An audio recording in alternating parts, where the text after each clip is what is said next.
What's up, guys? Welcome back to Newswave. Well, yesterday we had a very impressive showcase happen that gave us a look at a bunch of upcoming games to look forward to that are more or less revivals from the past with the PlayStation 1 and even the Game Boy Advance. We'll go over all of those game announcements though here today. Also, we are going to be talking about Sony dumping a ton of money into their PlayStation division, betting big on live service and even the metaverse. And yesterday we did talk about how Microsoft got that big win over the FTC. Well, now it looks like the FTC is trying to take one final stand ahead of Microsoft pushing this thing through. So if you guys enjoy these videos, make sure to hit that like button, helps out a ton. And if new here to the Spawnwave channel, make sure you subscribe down below. We're gonna start today with Final Fantasy 16, which when it came out, of course, it was announced that they had sold 3 million copies or shipped physically and then also sold digitally 3 million copies. While we haven't had an update on sales since then, it does appear we're getting some updates around potential future content for the game. This was in an interview with Yoshi P. You can see here, posted up over on Push Square and transcribed. This interview was with Gamer Braves. Yoshi P saying, as you know, going into Final Fantasy 16, the one thing we wanted to create was a full, complete story, something that you can enjoy from beginning to end 100% without any DLC. And I think we were able to do that, but now we understand we're getting feedback from players that have played the game, and lots of players want to see more. And we know that and understand that. For us, we're taking that and then thinking about our options moving forward. So hopefully in the future, we can have something that we can give to you all. And I know the creative division there who worked on Final Fantasy 16 has mentioned that they would like to either create another Final Fantasy game or continue working on Final Fantasy 16, as it appears that fans have actually taken a liking to not only the world that's been built there, but also Clive. So I'm just about done the game for my first playthrough, but I go through it again because the second playthrough, of course, with the harder difficulty, raises the level cap. You can also create the ultimate weapon, all those sorts of things, but based on what I'm seeing here with this story, it is fairly intriguing with that world, and yeah, I wouldn't mind seeing more, but I do have to see how it ends first. Also, fans of Need for Speed probably got a little excited the other day when it appears a tease was dropped online for an older Need for Speed getting a remake, one from that Xbox, PS2, GameCube generation. We can see this posted up. It was a screenshot on Instagram that was captured and posted over on Reset from Simone Bailey, who was the actress as the police officer in Need for Speed Most Wanted. This is the Most Wanted from 2005, not the one that came out later on. It's a whole thing with some of the namings of these different games. But Need for Speed Most Wanted Remake is being released in 2024.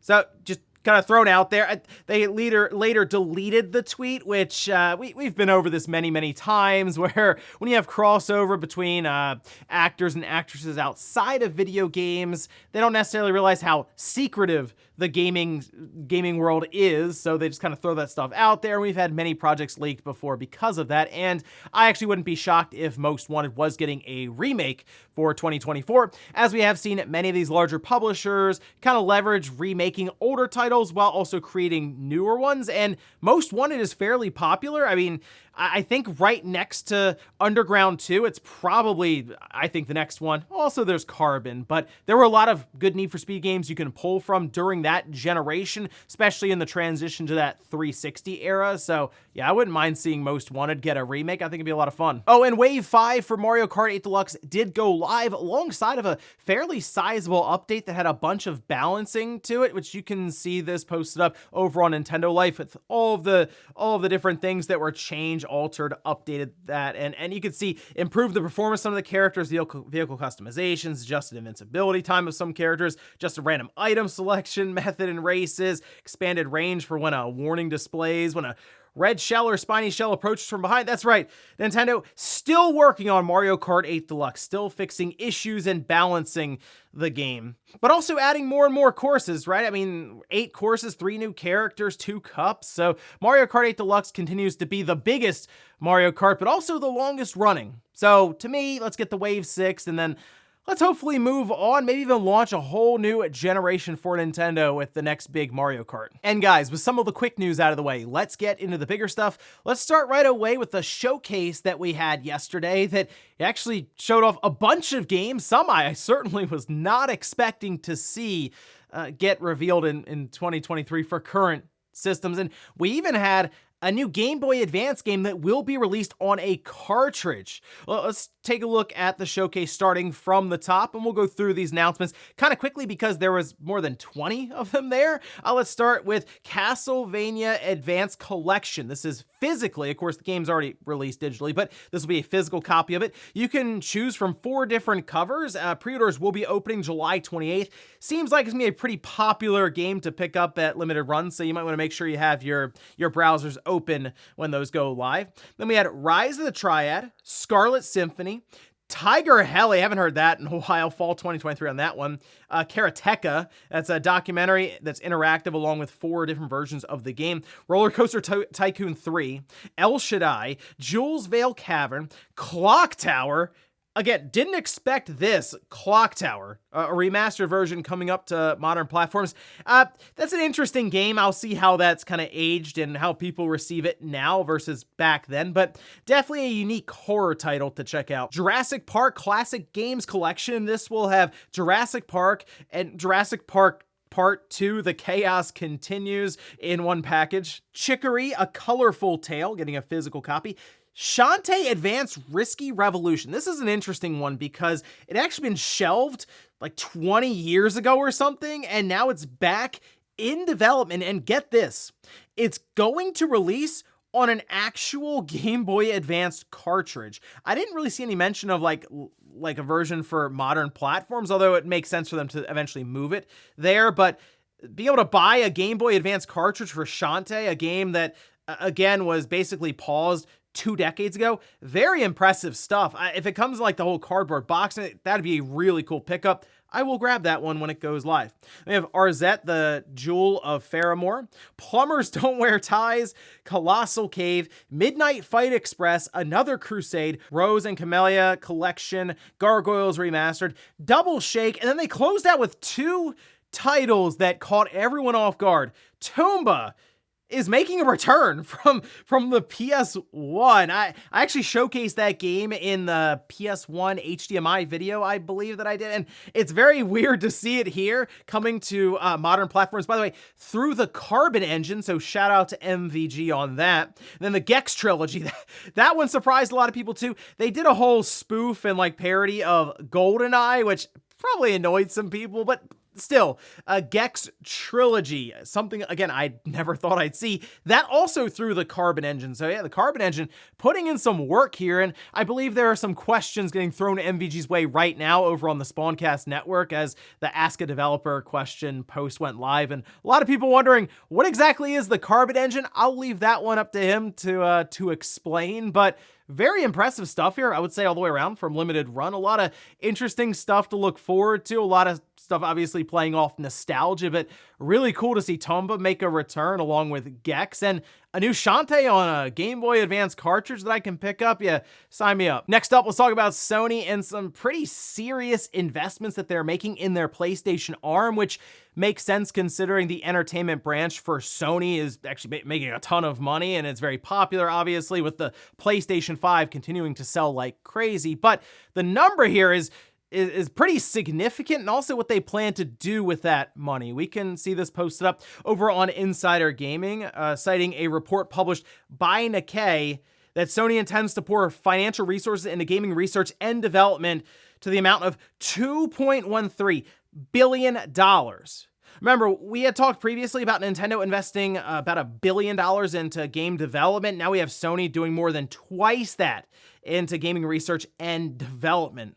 And that's quite significant. Say that's an investment that's being made before the end of fiscal year 2024, and it'll account for 40% of Sony's entire R&D spending. And to go a bit further, Sony plans to allocate 60% of all PlayStation 5 development spending to live service games exclusively for the year ending March 2026. And it was also stated that there is a grand goal in place to have no fewer than 12 live service games in the PlayStation portfolio within that same timeline. And of course, we've talked about this at length when it comes to these investor reports and Q&As. the metaverse was brought up here, and Sony Group has plans to break into the metaverse in a much more meaningful way, exploring avenues made up of extended reality and making use of studios around the world to drive research and development into the space. It does make me think they may try to incorporate that PSVR 2 in some way for the metaverse, and maybe they do have PlayStation Home 2 or just a follow-up to that service from the PlayStation 3 in the works, and yeah, it would kind of play into people living in a virtual space, right, using VR. But to go back to the massive investments, over $2 billion, and seemingly a big focus on live service, that's not very surprising because we've heard this before, but 12 titles potentially in their portfolio leading up to 2026. We've seen, of course, a couple now from Haven and Firewalk, but what else do they have in store for us with these live service games? Apparently Twisted Metal could be a live service game, and I'm sure they could have others in the pipeline, maybe even a competitor to something like Call of Duty. So we'll see. But yeah, it appears Sony is going big right now with investments in PlayStation, trying to figure out the live service space and also trying to enter the metaverse seemingly through the entertainment field. Next up, let's talk about another twist in the Microsoft, Activision Blizzard, FTC saga that just seems to be never ending at this point. I mean, a lot of people were celebrating like it was finally over, whether you were for the deal or not. Just the fact that there was a conclusion seemingly coming up soon, people were happy about that. But now it looks like that might not be the case. Well, this is because the FTC has indeed moved to appeal the decision that was reached by Judge Corley just a couple of days ago. And this is going to be an interesting end of the week as we come up to Friday at midnight when the temporary block that's been put in place expires, and Microsoft could be moving as soon as Monday morning to close the deal in the US. But let's take a look. This posted up by The Verge. This from Microsoft's Vice Chair and President Brad Smith saying, "The district court's ruling makes crystal clear that this acquisition is good for both competition and consumers. We're disappointed that the FTC is continuing to pursue what has become a demonstrably weak case, and we will oppose further efforts to delay the ability to move forward." And it's getting a bit spicy on Twitter. I think there were some executives at Activision Blizzard who are really excited, obviously, because there's been a lot of money flying all over the place for people at the top there. I even saw Mike Ybarra mentioning tax dollars at work or just wasted money from taxpayers for the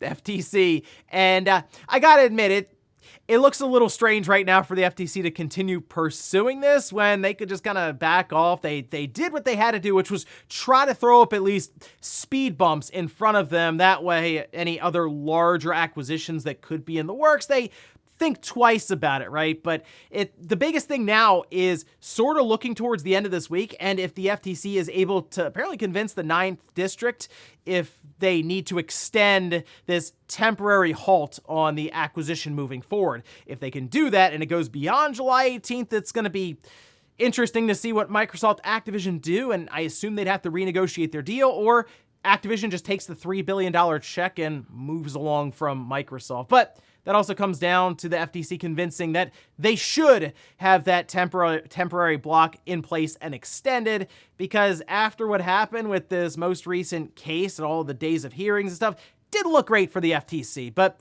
I guess we'll find out over the next couple of days, and if no block is extended, we could see this thing wrap up Monday morning, like 9 a.m. sharp, opening for business. And in our last bit of news, let's talk about PlayStation Plus Extra and Premium tiers, as we did have a bunch of games revealed, and the legacy titles, kind of interesting as to what it could be alluding to coming up. But let's start here with the PlayStation Plus Extra tier. We can see this over on PlayStation Blog. These will all be live Tuesday, July 18th. Starting at the top with It Takes Two. Then we have Sniper Elite 5, SnowRunner, World War Z, The Ascent, Undertale, SpongeBob SquarePants Battle for Bikini Bottom, Melty Blood, Dismantle, Circus Electric, Dynasty Warriors 9, Samurai Warriors 5, My Little Pony, Fast and the Furious, Spy Racers Rise of Shifter, oh, they spelled it with a 1 and a 3, All right. Monster Jam Steel Titans, that wraps up the extra tier. Moving up to the PlayStation Premium tier, we have the classics. Gravity Crash Portable, that is a PSP title, but then PS1 games going in. Check this out. Twisted Metal 1 and Twisted Metal 2. Twisted Metal 2, by the way, is the one that I'm sure many of us remember very, very fondly, and they do also talk about split screen and all, like, yes, a lot of nostalgia here, but the interesting thing about this is they do talk about the new show coming up. However, we have had a lot of rumors around there being a new Twisted Metal game in the works. As we just gonna mention, it might be a live service game. Kind of seems like they're getting everyone set up for the show, but maybe even something a bit more. Either way, though, I think it's gonna be awesome to have Twisted Metal 2 like ready to go on the PlayStation Network through that PlayStation Plus premium tier.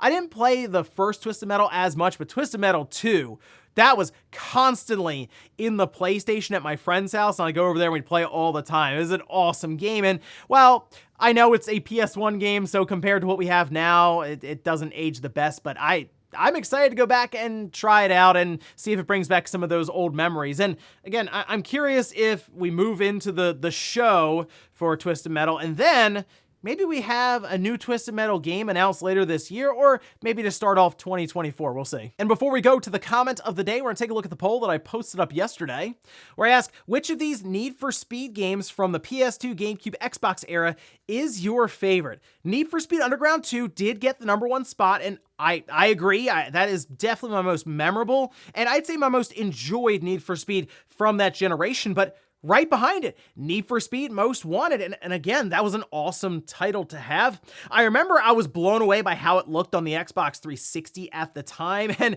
that was a different time in general back in the day with like Fast and the Furious breaking onto the scene, and everyone was all into like the tuner cars, and you have like the Evo, the Lancer Evo, like skidding around the corners and stuff in that game, and it was very, very memorable. But yeah, I'm excited for something like a Need for Speed Most Wanted remake, provided that is a thing. But as we see in the past, actors and actresses, musical artists, they just have a thing for leaking out games early. So yeah, I'm kind of expecting this next year now. And we'll finish up with the comment of the day, as you're seeing here. This is from Cap. It says, I'm actually more interested to see how Sony responds to the big news. Will they keep acting comfortable? So I've seen this online. People are wondering if Sony's going to revenge buy or revenge acquire someone. I don't really think that's necessary. I've seen Square Enix brought up a lot. I have no idea why Sony would buy Square Enix right now. I mean, we see Square Enix seemingly resistant to just putting games on Xbox as it is, and they continue to go to Sony for funding for some of their big projects like Final Fantasy. Like, Sony already has the big IP that they would want from Square anyway. Like, it's Final Fantasy. Now, could they maybe invest in the creative business unit behind Final Fantasy? I guess, as Square seems to have left that open for some of their Western studios that are still around, but it's possible they could extend that to some of their creative business units within Japan. I don't really know why Sony would do that. It wouldn't be cheap for them, and they already have what they want from Square anyway. And ladies and gentlemen, that's gonna do it here for Newswave. If you enjoyed this video, guys, hit that like button. If not, hit the dislike. Leave comments down below about everything we talked about here today. Whether there's a limited run game showcase, were you surprised to see Gex Trilogy or Tomba or a Shantae game getting released on a Game Boy Advance cartridge? And then also, what about the Xbox, FTC, Activision Blizzard situation? It seems like it's never going to end, but you think Microsoft's going to push this thing through to start next week, or will the FTC succeed with this one final roadblock? Thanks, guys, for watching, and I'll see you next time.